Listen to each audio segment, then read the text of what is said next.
So who is the worst Formula One racer ever? Some will argue that it's Japanese cult favourite Taki Inoue, who got up to all sorts of mayhem in F1.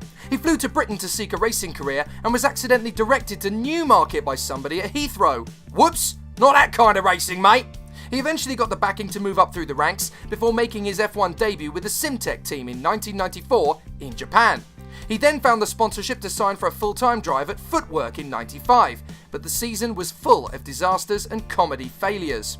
He spun off and broke down so many times he practically lost count, but he is most famous for being driven into by the safety car on no less than 2 occasions. Firstly at Monaco when his car flipped upside down with him still in it, and in Hungary he was actually knocked down by the safety car whilst tending to his own with a fire extinguisher.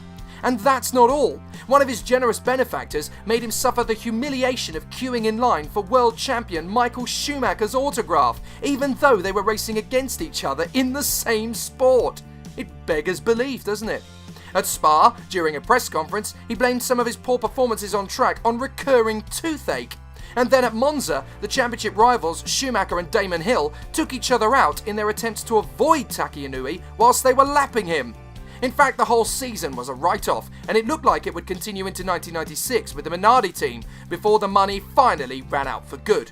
So where is he now? Well, he lives in Monaco and now manages young Japanese racers, including Kamiya Sato, who has been a reserve driver for the Sauber F1 team. So he'll probably never leave the sport, especially if teams like Lotus keep offering him test drives. Just because he's so awful, he's actually everybody's favourite worst F1 driver ever.